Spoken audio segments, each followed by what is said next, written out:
Hello friends, welcome to my channel. అందరూ ఉన్నారండి. ప్రతి ఒక్కరికి ఎంతగానో ఉపయోగపడే మన ఇంట్లోన కిచెన్లోన చేసుకునే పనులను సింపుల్గా చేసుకొని మనకు పనికిరావని పడేసే వస్తువులను ఎలా యూజ్ చేసుకోవడానికి చాలా మంచి కొత్త యూజ్ఫుల్ టిప్స్ అయితే ఈ వీడియో షేర్ చేయబోతున్నాను. మీ షేర్ ఎండింగ్ వరకు చూడండి. ఫస్ట్ టిప్ అయితే తెలుసుకుందాము. ప్రతిరోజు కూడా మనం స్నానం చేసేసిన తర్వాత సోప్ బాక్స్లో సోప్ పెట్టేసిన తర్వాత ఎంతో కొంత సోప్ అనేది ఈ విధంగా మనకి చేరిపోయి చుట్టూ కూడా నల్లగా మురికి అనేది పట్టేస్తుందండి. సో మనం ఇలా వదిలేసామంటే మనకి స్కిన్ ప్రాబ్లమ్స్ అంటే ఇన్ఫెక్షన్స్, అలర్జీస్ లాంటివి గట్రా వచ్చేస్తూ ఉంటాయండి. అలాంటప్పుడు మనం వీటిని సింపుల్గా ఎలా క్లీన్ చేసుకోవాలనేది అయితే తెలుసుకుందాము. ఎప్పుడు కూడా మనం 15 రోజులకు ఒకసారి లేదంటే సోప్ అయిపోయిన తర్వాత వేరే సోప్ పెడతాం కదా, అప్పుడు మనం ఇలా క్లీన్ చేసుకుంటే సరిపోతుంది. దీనికోసం వెడల్పుగా ఉండే బౌల్లోనే వేడి నీళ్ళని అయితే తీసుకోండి. ఆ తర్వాత ఇందులో 1 టీ స్పూన్ వరకు కూడా సాల్ట్, అలాగే కొంచెం బేకింగ్ పౌడర్ని అయితే వేసుకోండి. బేకింగ్ పౌడర్ లేనట్లయితే మీరు కొంచెం నిమ్మరసాన్ని అయినా వేసుకోవచ్చు.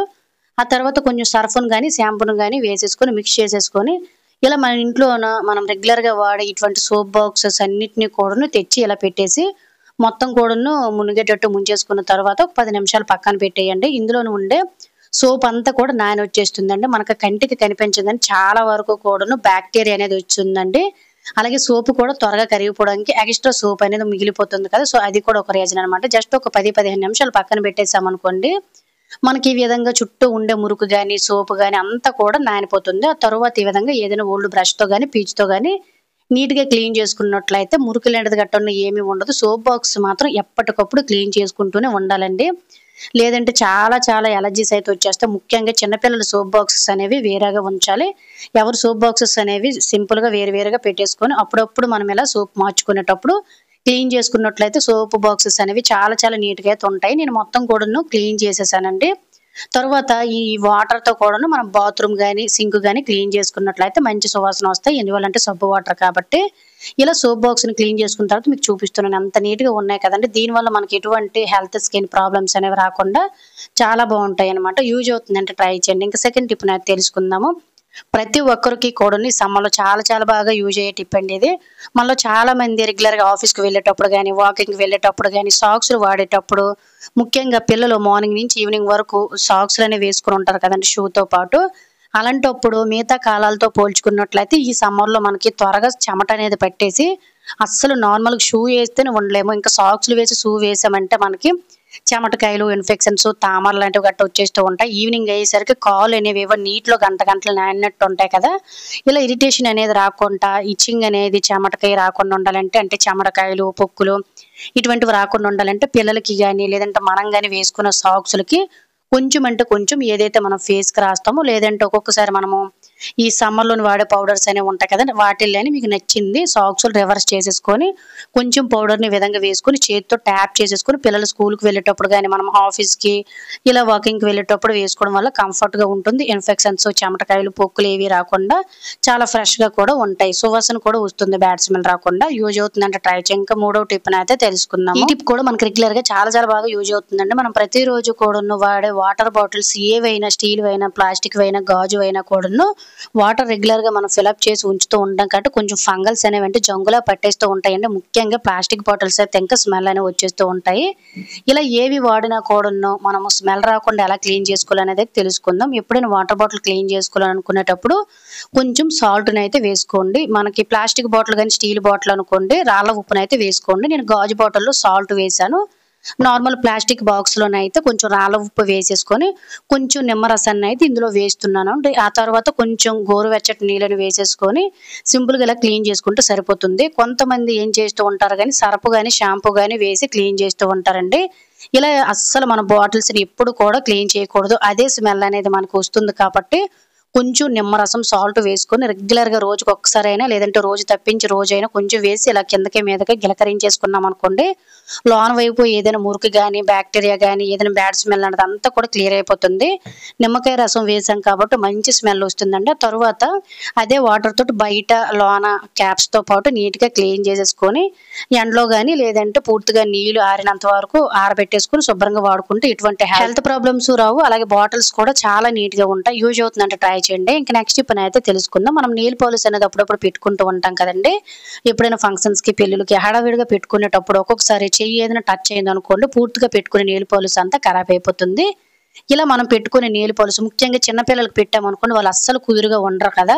చెరిపేస్తూ బట్టలకి వాటికి వీటికి రాసేస్తూ ఉంటారు. నెయిల్ పాలిష్ అనేది పెట్టిన వెంటనే క్షణాల్లోనే మనకి పూర్తిగా ఎండిపోవాలనుకున్నట్లయితే సింపుల్‌గా ఇలా ట్రై చేయండి. సో, నేనైతే నెయిల్ పాలిష్ అనేది పెట్టాను చూసారు కదా! నేను ఎప్పుడు కూడా ఇటువంటి లైట్ కలర్స్ నా స్కిన్‌కి మ్యాచ్ అయ్యేవే వాడుతూ ఉంటానండి ఎక్కువగా. ఎప్పుడైనా నెయిల్ పాలిష్ అనేవి పెట్టుకునేటప్పుడు పూర్తిగా వెంటనే క్షణాల్లోనే మనకి డ్రై అయిపోవాలనుకున్నట్లయితే కొంచెం కూలింగ్ వాటర్‌ని ఒక బౌల్‌లోని తీసుకొని జస్ట్ మన ఫింగర్స్ అంటే నెయిల్ పాలిష్ పెట్టాం కదా! ఇలా మనకు మునిగేటట్టు జస్ట్ ఇలా పెట్టేసి ఇలా తీసేసిన వెంటనే కూలింగ్ వాటర్‌కి మనకు పూర్తిగా నెయిల్ పాలిష్ ఎంత దళసరిగా పెట్టుకున్న క్షణాల్లోనే మనకి డ్రై అయిపోతుందండి. దీనివల్ల మనం పెట్టుకునేది చాలా నీట్‌గా ఉండడమే కాకుండా ముఖ్యంగా పిల్లలు అస్సలు చెరిపేయకుండా ఉంటారనమాట. చాలా బాగా ట్రిక్ యూజ్ అవుతుందండి. ఎప్పుడైనా నెయిల్ పాలిష్ పెట్టుకునేటప్పుడు ట్రై చేయండి. ఇంకా ఐదో టిప్‌నైతే తెలుసుకుందాం. బిస్కెట్లు అనేవి ఎక్కువగా స్టోర్ చేసుకోవాలనుకునేటప్పుడు ఒక్కొక్కసారి కప్పు ఎంత టైట్‌గా క్లోజ్ చేసినా కూడాను ఎయిర్ అనేది వెళ్ళిపోయి మెత్తబడిపోయి బిస్కెట్లు అస్సలు తినబుద్ధి కాదు కదా! అలాంటప్పుడు సింపుల్‌గా ఇలా ట్రై చేయండి. అలాగే ఫ్రెండ్స్ ఇంకొక చిన్న రిక్వెస్ట్ అండి. ఇంకా మీరు ఎవరైనా మన ఛానెల్ సబ్స్క్రైబ్ చేసుకోలేకపోతే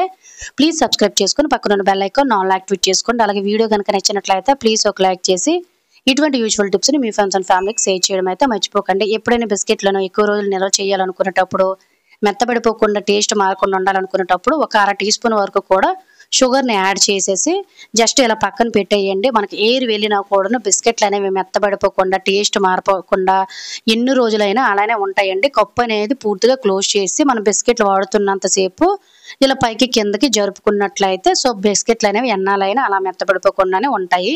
యూజ్ అవుతుందండి. ట్రై చేయండి. ప్రతి ఒక్క ఆడవారు కూడా కిచెన్ లోనే ఈ ప్రాబ్లం ఫేస్ చేస్తూనే ఉంటారు కదండి. మనం దోసలు వేసే పెనము ఐరన్ పెనమైనా లేదంటే నాన్ స్టిక్ పెనమైనా కూడాను మనకి ఏంటంటే దోసలు అనేవి సరిగ్గా రావు, అతుక్కుంటూ ఉంటాయి. ముఖ్యంగా ఇటువంటి ఐరన్ ప్యానాలు అనుకోండి ఏంటంటే కొన్ని రోజులు వాడకుండా పక్కన పెట్టేసామనుకోండి తుప్పు అనేది పట్టేసి దోసలు అస్సలకి సరిగ్గా రావన్నమాట. అలాంటప్పుడు వీటిని దోసలు అతుక్కోకుండా సింపుల్‌గా నాన్ స్టిక్ పెనమైన ఐరన్ పెనమైన ఎలా క్లీన్ చేసుకోవాలనేది తెలుసుకుందాం. నేను జస్ట్ కొన్ని రోజులు ఈ పెనాన్ని వాడకుండా పక్కన పెట్టానండి. సో, ఎలా అయిపోయిందో చూసారు కదా! లాస్ట్‌లో మీకు ఇలా అయితే ఉండదు. నార్మల్ పెనంలాగా అయితే వచ్చేస్తుంది.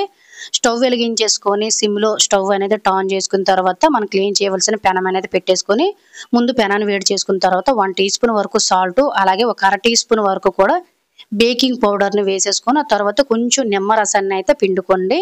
నిమ్మరసం లేని ప్లేస్‌లోనైతే మనం వెనిగర్‌ని కూడా యాడ్ చేసుకోవచ్చు. ఆ తర్వాత కొంచెం అంటే కొంచెం వాటర్‌ని వేసుకొని తర్వాత మనకి కొంచెం మురికి అదంతా ఎక్కువ ఉంటుంది కాబట్టి ఇందులోనే మనము వాషింగ్ మెషిన్‌లోని వాడే డిటర్జెంట్ లిక్విడ్ అనేది ఉంటుంది కదండీ! ఇది చాలా బాగా అయితే మురికి అనేది క్లీన్ చేస్తుందండి.